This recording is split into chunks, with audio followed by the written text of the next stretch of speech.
All right, let's dive into the world of Neil Gaiman. You guys requested this deep dive over on Books Podcast, and, well, Yeah. we always love to deliver. He's truly a master storyteller, isn't he? Oh, absolutely. Blending fantasy and reality, myth, and the modern world. And it's not just one genre either. Right. Novels, short stories, graphic novels, screenplays, you name it, he's done it. Yeah, but there's always that unmistakable, like, Gaiman-esque feel, you know? Absolutely. Like you always know you're stepping into a Neil Gaiman story no matter what the medium is. It's kind of like he's built his own dimension. Huh, I love that. His own dimension. And speaking of mind-bending creations, we have to start with The Sandman. Oh, absolutely. A landmark achievement, really. I mean, a comic series considered a literary masterpiece. It's not your average superhero story. It's definitely not about capes and tights. It goes way beyond that. So tell us a little bit about what makes The Sandman so special. Well, Gaiman takes this character, Dream, also known as Morpheus, who is one of the endless, these powerful beings who embody universal concepts like destiny and death. Okay, I'm intrigued already. And he weaves this intricate story that blends myth, literature, folklore, and I have to mention, the art is just phenomenal. Right. It's stunning. Yeah, the visuals are definitely a huge part of the experience. But it's the depth that really grabbed me, you know? Like when Dream gets imprisoned, the world literally loses its ability to dream. Yeah. I mean, that says something pretty profound about the power of stories, right? Absolutely. What do you think Gaiman is trying to tell us there? I think he's making us question the very fabric of reality, right? By connecting it to the stories we tell ourselves. He's also exploring those huge themes of power, responsibility. Right. But it's never preachy, is it? No. It's all woven so organically into the narrative. He really makes you think without, like, hitting you over the head with it. You know, he has this subtlety to his writing. So we have Gaiman, the graphic novel rock star, but then he transitions to prose and just totally kills it there too. How does he even maintain that signature style across such different forms? It's fascinating, isn't it? He moves so seamlessly from visual storytelling to the written word. Yeah. But no matter what he's doing, there's always that blend of darkness and whimsy, rich imagination and emotional depth. It's all there. You see it right away in Neverwhere. Right. Which, you know, on the surface, it's urban fantasy. Right. But then you have this whole hidden world beneath London. This twisted reflection of the city we know. London below, right? Yeah, London below, exactly. What a concept. Filled with these incredible characters. Oh, the characters. Like Door, who can open any door, literally.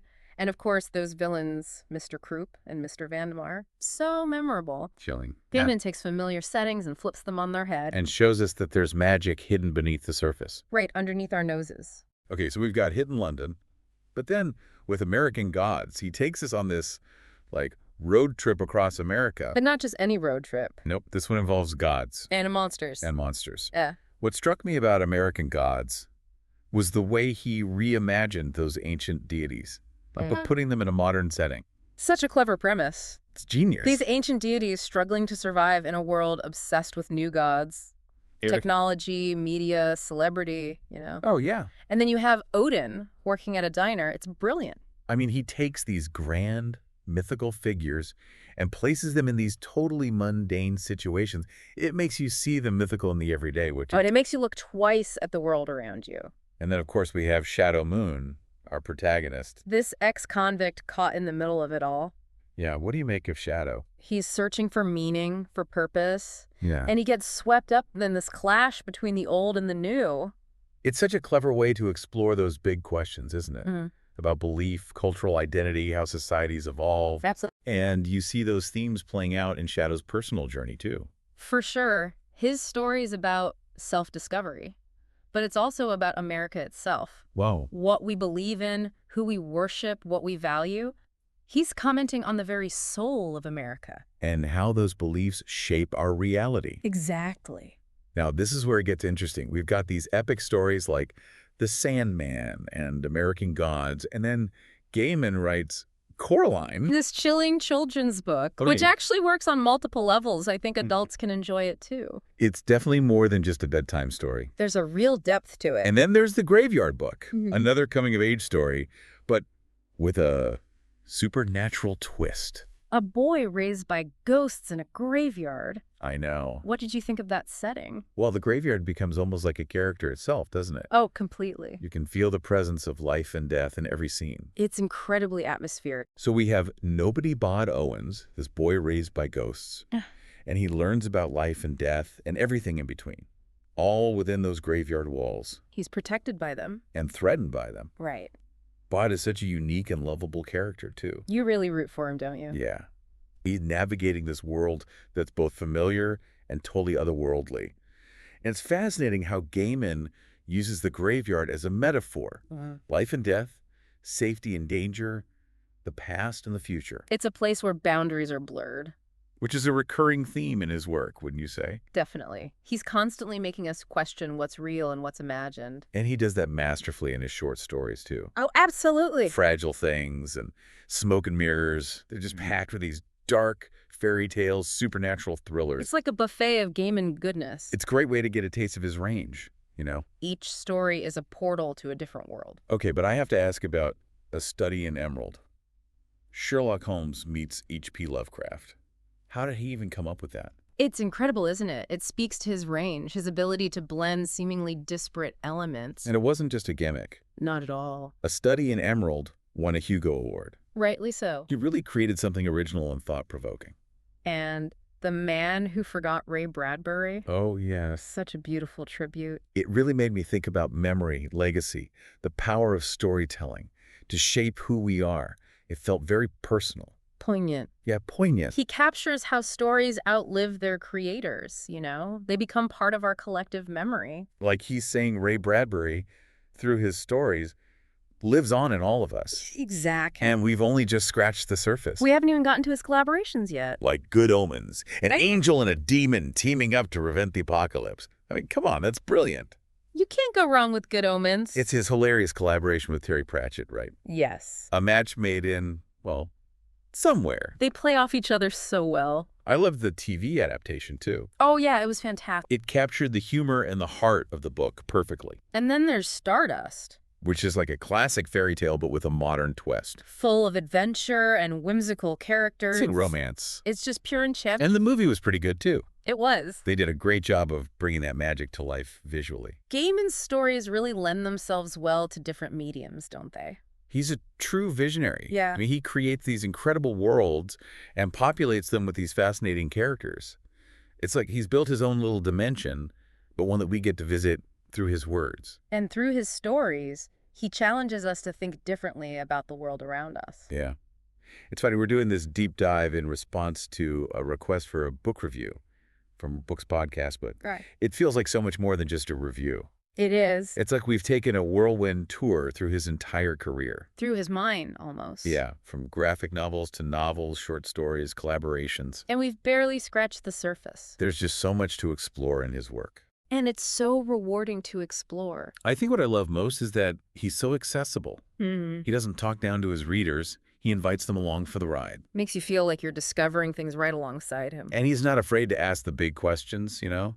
He encourages us to ask them, too. Exactly. So for our listeners who are now itching to dive into some Gaiman, where do you suggest they start? There's so many great entry points. It really depends on what they're looking for. If they want a blend of mythology and Americana, American Gods is a great choice. What if they want something darker, more philosophical? The Sandman is a masterpiece. And if they just want a charming, whimsical story? Stardust will do the trick. And of course, there are the short stories, Fragile Things, and Smoke and Mirrors, which offer a little bit of everything. Horror, fantasy, humor, it's all there. And he's a master of the short form. To create a whole world in just a few pages is incredibly difficult to do well. And he does it with such finesse. A true master. So for our listener who requested this deep dive on Books Podcast, we hope this gives you a good starting point. For exploring Gaiman's incredible body of work. But more than just reading, we hope you feel inspired to explore your own creativity. To embrace the strange and the wonderful. And to never stop questioning the world around you. That's the true power of Gaiman's work. It sparks something within us. A sense of wonder and possibility. He reminds us that stories have the power to change the world. one reader at a time. And who knows, maybe someday you'll be the one weaving tales that transport readers to worlds unseen. That's a beautiful thought. So as we wrap up this part of our deep dive into the world of Neil Gaiman, Yeah. we have a final question for you, dear listener. Of all the fantastical worlds, the intriguing characters, the thought-provoking themes we've explored today, which one resonated with you the most, and why? It's a question worth pondering, because ultimately the power of Gaiman's work lies in how it connects with each individual reader. On a personal level, So, as you continue your journey through Gaiman's incredible body of work, we encourage you to reflect on what sparks your imagination, what challenges your beliefs. and what leaves you feeling a little bit more connected to the magic that surrounds us all. Because that's the true gift of a storyteller like Neil Gaiman. He opens our eyes to the possibility that anything is possible, that reality is just a thin veil waiting to be lifted, and that the stories we tell ourselves have the power to shape our world. And on that note, we'd like to extend a huge thank you to our listener on the Books Podcast channel for sending in this request. We hope you've enjoyed this deep dive into the world of Neil Gaiman. It's been a pleasure. And remember, the journey doesn't end here. There are countless worlds waiting to be discovered, both on the page and in your own imagination. Keep reading, keep exploring, and keep that spark of imagination burning bright. It's been a wild ride through Gaiman's bibliography. I feel like we hit the highlights, but honestly, we could talk about his work for hours. There's always more to uncover. What makes him such a fantastic author to discuss, especially for book lovers, is that he doesn't just tell a story. He creates an experience that lingers long after you close the book. He's a master at sparking those aha moments, Those moments where you're like, oh, I get it. You think you're reading one thing, then suddenly there's a twist, A connection you didn't see coming. and you're seeing the world a little differently. So, dear listener, we've given you a glimpse into the many worlds of Neil Gaiman. Now it's your turn to explore them further. Pick up a book, get lost in a story, and see where your own imagination takes you. To our listener who requested this deep dive on Books Podcast, we hope you're feeling inspired to add some Gaiman to your reading list. And remember, the joy of reading is all about discovery. Don't be afraid to venture beyond your comfort zone. Try something new, and let yourself be surprised by the power of a good story. Because, as Neil Gaiman himself once said, fairy tales are more than true, not because they tell us that dragons exist, but because they tell us dragons can be beaten. Perfectly said. Keep reading, keep exploring, and keep the magic of storytelling alive.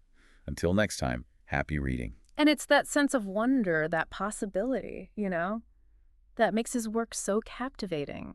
He invites us to step into these worlds, and they're so rich, so detailed, the characters so fascinating. Like he's built his own little dimension, but one that we get to visit through his words. Exactly. It's funny. We're talking about this as a response to a request for a book review from the Books Podcast channel.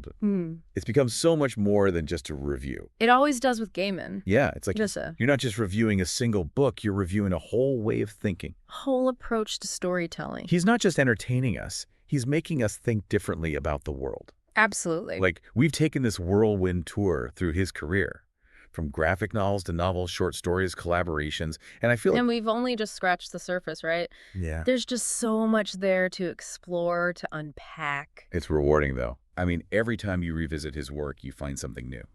A detail you missed, a connection to another story or myth. It's like he's constantly layering meaning into his narratives. He really is. And he does it in a way that's so accessible. He doesn't talk down to his readers. It's like he's inviting you to come along for the ride. Yeah, he takes you by the hand And engage with these big ideas. without ever feeling overwhelmed. Like you're discovering things right alongside him. That's the magic of Gaiman. He takes these grand concepts, like life and death, good and evil, and he grounds them in human stories, human emotions. That's why his work resonates so deeply with people. And he's not afraid to ask the big questions, Yeah. Which I think makes him more than just a writer. He's a cultural phenomenon, He's a modern-day myth maker. shaping our collective imagination. His work has a way of seeping into our culture. His characters, his stories. They become part of our lexicon. And with the way he keeps pushing boundaries, I can only imagine his influence will continue to grow. So for our listeners who are now itching to dive into some Gaiman, where do we even tell them to start? Well, it depends what they're looking for. If they want a blend of mythology and Americana, American Gods is fantastic. What about something darker, More philosophical. The Sandman, definitely. Okay, and for something charming and whimsical. You can't go wrong with Stardust. And then, of course, there are the short stories. Fragile Things, Smoke and Mirrors. A little taste of everything. You get to see his range. So for our listener who requested this deep dive on the Books Podcast channel, we hope we've given you a good starting point for exploring Gaiman's work. But more than just reading. We hope you feel inspired. To explore your own creativity. To embrace the strange and the wonderful. And to never stop questioning the world around you. That's the true power of Gaiman's work. He sparks something in us. A sense of wonder, of possibility. He reminds us that stories have the power to change the world. One reader at a time. And maybe, just maybe, you'll be the one weaving those tales someday. Transporting readers to worlds unseen. That's a beautiful thought. So as we wrap up this part of our deep dive into the world of Neil Gaiman, a final question for you, dear listener. Out of all the fantastical worlds, the intriguing characters, the thought-provoking themes we've explored, which one resonated with you the most? And why? It's a question worth thinking about. Because ultimately, the power of Gaiman's work lies in how it connects with each individual reader. On a personal level. So as you continue your journey through Gaiman's work, we encourage you to reflect on what sparks your imagination. What challenges your beliefs. And what leaves you feeling a little bit more connected to the magic that surrounds us all. Because that's the true gift of a storyteller like Neil Gaiman. Hmm. He opens our eyes to the possibility that anything is possible. Right. That reality is just a thin veil waiting to be lifted. And that the stories we tell ourselves have the power to shape our world. It's quite a thought. A huge thank you to our listener on the Books Podcast channel for sending in this request. We hope you've enjoyed this deep dive into the world of Neil Gaiman. It's been an absolute pleasure. And remember, the journey doesn't end here. There are countless worlds waiting to be discovered both on the page and in your own imagination. Keep reading, keep exploring, and keep that spark of imagination burning bright. Yeah, and it's that sense of wonder, that possibility that makes his work so captivating. It really is. He just draws you in. He invites us to step into these worlds, and they're just so rich. Yeah. So detailed, so well developed. And the character, the character. The characters are phenomenal. It's fascinating. It's like he really has built his own dimension. He has, and we get to visit it. Through his words. Through his imagination. You know, it's funny. We're talking about this as like a response to a request for a book review from the Books Podcast channel. But it's become so much more than that. It always does with Gaiman. It does. It's like you're not just reviewing a single book. You're reviewing a whole way of thinking. A whole approach to storytelling. You know. Yeah, he makes you question everything you thought you knew. He makes you think differently about the world. About yourself, even. Yeah. And I think that's what makes him such a unique voice. Such a fascinating author to discuss. Especially for book lovers. Especially for book lovers. Because he doesn't just tell a story. He creates an experience. An experience that stays with you. That lingers long after you've closed the book. He's a master at sparking those aha moments. Right. You think you're reading one thing, and then suddenly there's a twist. A connection you didn't see coming. And suddenly you're seeing the world a little differently. So, dear listener, we've given you a glimpse into the many worlds of Neil Gaiman. Just a taste. Now it's your turn to explore them further. Yeah, go pick up a book. Get lost in a story. See where your own imagination takes you. And to our listener who requested this deep dive on Books Podcasts, we hope you feel inspired to add some Gaiman to your reading list. And remember, the joy of reading is all about discovery. Don't be afraid to venture beyond your comfort zone. Try something new. And let yourself be surprised by the power of a good story. Because as Neil Gaiman himself once said, and I love this quote, fairy tales are more than true, not because they tell us that dragons exist, but because they tell us dragons can be beaten. Powerful stuff. Keep reading, keep exploring, and keep the magic of storytelling alive. Until next time, happy reading.